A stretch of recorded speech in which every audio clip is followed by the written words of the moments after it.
Hello and welcome to Teaching Through Repertoire, Sleigh Ride Edition by Leroy Anderson. I've got my friend Amie Jan doing the first and second violin parts as well as the viola part. She's made some tutorials as well as play-along tracks to help you get through this music. Now as you're practicing, remember, go slow to learn fast. Really understand what's on the page and how to do that successfully on your instrument. And then you can slowly work the tempo up until you're finally ready for performance. That's what these tracks are for. Remember that on YouTube, you can adjust the tempo of the piece you're listening to by adjusting the playback speed. You can listen full speed, you can also listen to 75% or 50% of the original tempo. Okay, happy practicing. Remember, you're the success, and thank you for being your best selves. Enjoy, we'll see you at the end. Hi, we're working on the viola part for Sleigh Ride by Leroy Anderson. Let's start by looking at the key signature. We've got B flats and E flats, so we are in B flat major. Look at the time signature. We are in cut time. That's C with a line through it. That means cut time, which is the same thing as a 2/2 time signature. And so that top number tells us how many beats are in a measure, 2. And then the bottom number tells us what kind of note gets the beat. 2 is for half note. So we have 2 half notes in every measure. Let's turn on our metronome. I'm turning it on to 60 beats per minute as our practice tempo. And this represents the half note, right? So there's 2 of these in a measure. 1, 2, 1, 2. If we wanted to know how fast the quarter notes are, we have to subdivide. 1 and 2 and 1 and 2 and then the eighth notes are twice as fast as that, so we gotta subdivide again. 1 E and a 2 E and a 1 E and a 2 E and a. So let's start the beginning of this by clapping and counting. 1, 2, ready and go. 1 and 2 and 1 and 2 and 1 and 2 and 1 and 2 and 1 and 2 and a 1 and 2 and a 1 E and 2 and 1. By the way, this measure 1, 2, 3, 4, 5, 6, where you see a little percentage sign looking like thing, that means it's a repeat of the previous measure in case you haven't seen that before. So you just repeat exactly what the previous measure did. Okay, let's look at the second measure. Notice the second quarter note has a dot underneath it. That means it's not slurred from the previous note, so we have to stop the bow. We're gonna play both notes down bow. We're gonna stop the bow though. So first note is 1, 2. This note is tied. This next note with the dot underneath, we're gonna do a down bow, but separate from that note. And then up. By the way, there's a lot of double stops in this piece, as you can see. So if you're up for playing the double stops, you should absolutely try it. If it's a little overwhelming for you, you can just pick the top note or the bottom note to play. No big deal. Okay, so here's the beginning. Let's turn on our metronome again. 1 and 2 and ready, go. 1, 2, 1.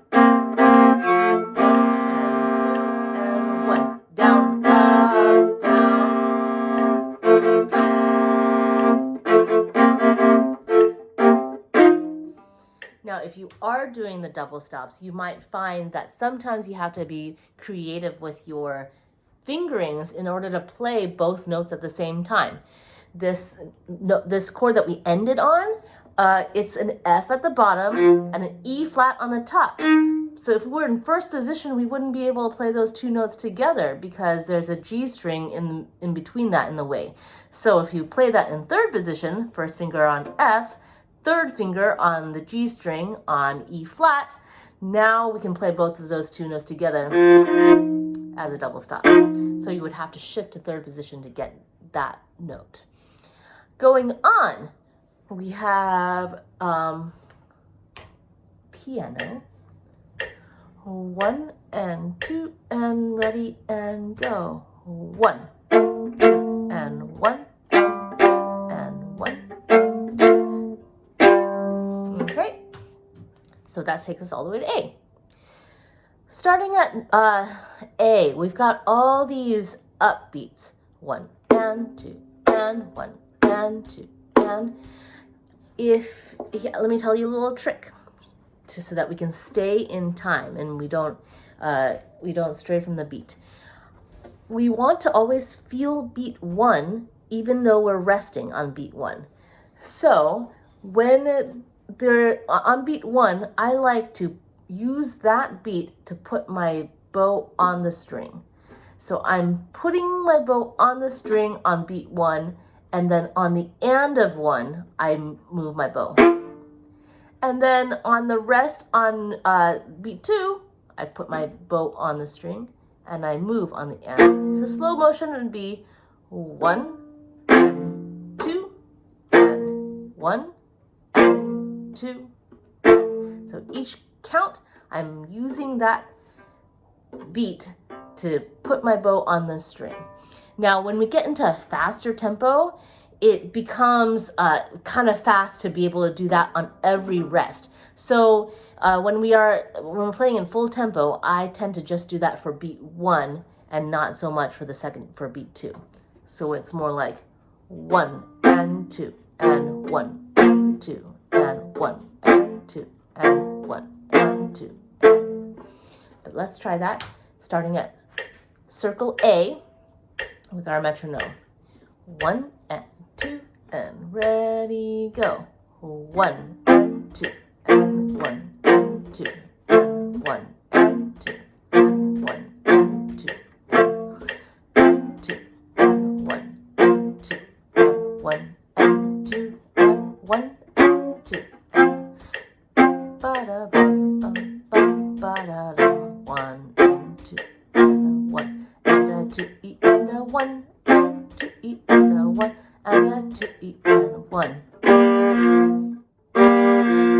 We ended at 2 before B, and I want to talk about these double stops. These specifically, they tell you non-divisi. So you are supposed to play these two together, and if you choose to do that, I have very small fingers. My hands are so small that I have a really hard time playing this in first position with the second finger low and then the fourth finger high for my G. It's a big stretch for me. So what I like to do is I play this in second position. So my first finger is on B flat and my third finger is on the G.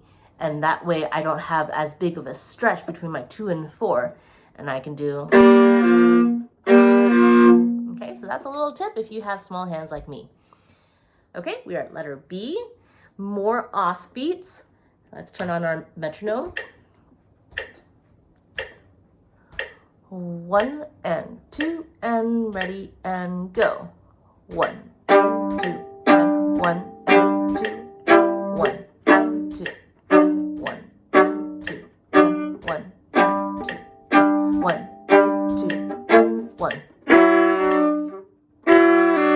That's another example of a place where if you're playing your double stops, you need to get into third position to be able to reach both those notes. So first finger on F sharp, and then the third finger on E.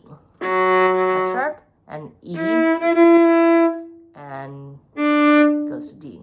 1, 2, and 1. Okay, and then going on, let's turn on our metronome again. 1 and 2 and ready and go. 1 and 2 and 1 and 2 and 1 and 2 and 1 and 2 and 1, 2. So in that section, I had to go to third position for a couple of those chords. Like before C, 1, 2, 3, 4, 5, 6 before C, I had to do a third finger and first finger in third position. And then we have a sforzando, so that's kind of like an accent, right? You want to give that at the beginning. And then we gotta go into third position again for these 3 notes. Up, up, down. And I'm just leaving my third finger on E flat, and first finger is on F, and then let go for open C, and back to F again. So now we're at C. 1 and 2 and letter C, go. 1 and 2 and 1 and 2 and 1 and 2 and 1 and 2 E and a 1 2 E and a 1 and 2 E and 1 and 2 and 1 and 2 and 1 and 2 E and 1 and 2 and 1 and 2 and 1 and 2 E and a 1 and 2 E and a 1 and 2 E and 1 and 1. Notice that we have now changed key signatures. We no longer have B flats and E flats. Instead, we have an F sharp. So we are in G major. Let's turn on our metronome. Notice we start with piano and we do a crescendo going into forte. And this isn't all upbeats anymore. There's some downbeats in there. So watch out for those. 1 and 2 and ready and go. And a 1 and 2 and 1 and 2 and 1 and 2 and 1 and 2 and a 1 and 2 and 1 and 2 and 1 and 2 and 1 and 2 and a 1 and 2 and 1 and 2 and 1 and 2 and 1 and 2 and 1 and 2 and 1 and 2.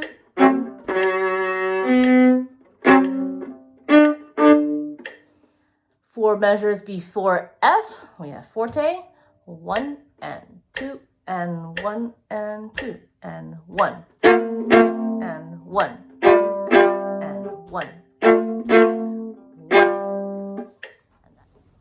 So letter F in particular has a lot of tricky fingerings because of all the double stops. So if you are wanting to learn those double stops, why don't you take a minute to write down my fingerings first before we play them together.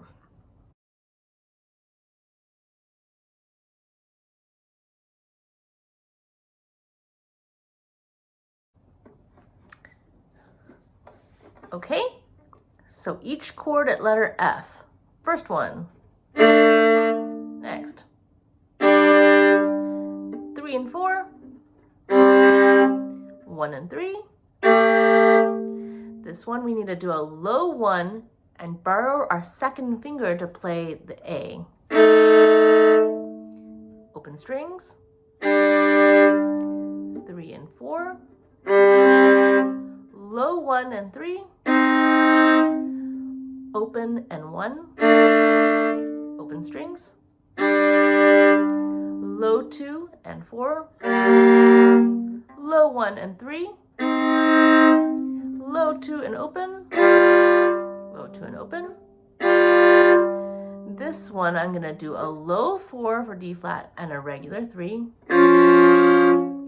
Low 1 and open.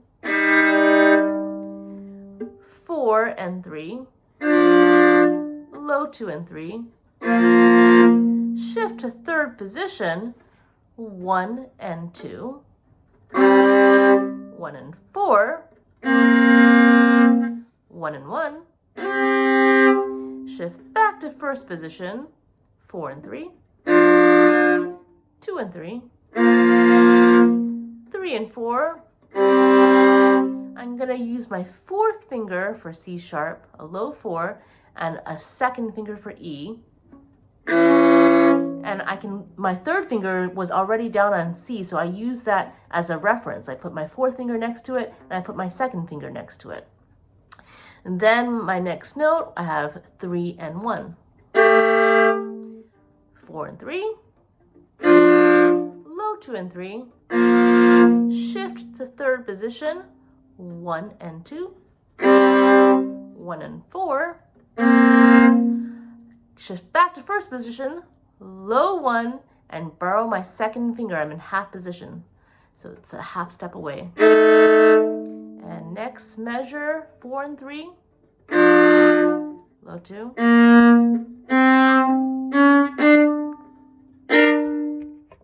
let's play from letter F with our metronome.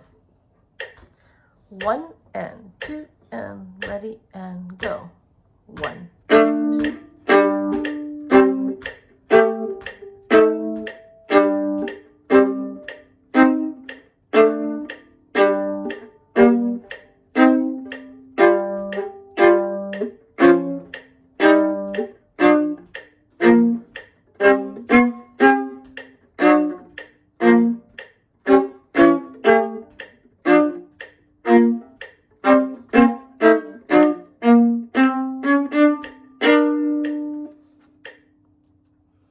Letter G is just like before. So we've already done this before. We'll just play through it. 1 and 2 and ready and go. 1, 2.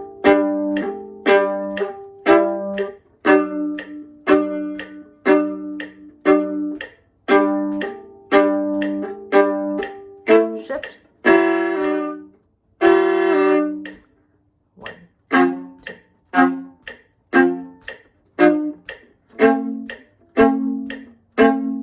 Sforzando. Gotta shift.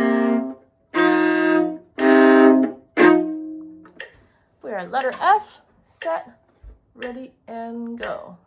1.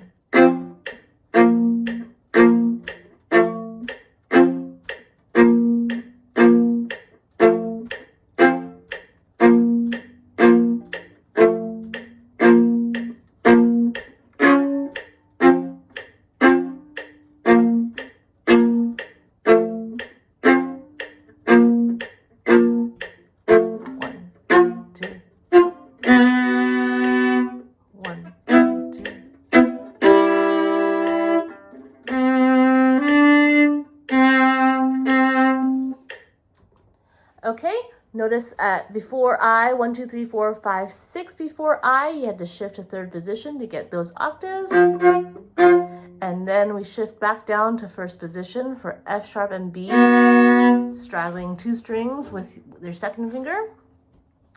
And then 1 and 2. This part is divisi, so you don't have to play those double stops. Pick the top or the bottom. And now at letter I, we have piano. So we're going to start soft and we're going to do a big crescendo going to the forte.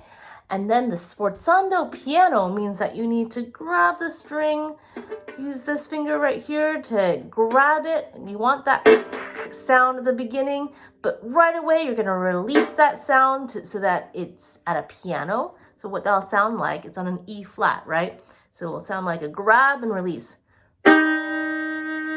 And suddenly you slow down your bow as well.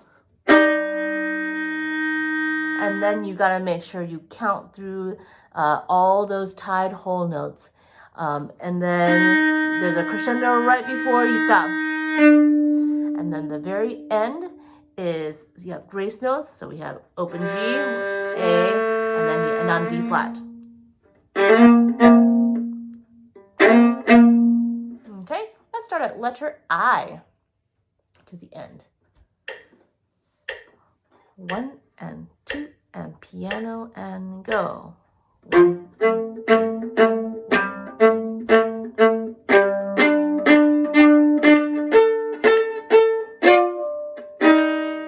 1, 2,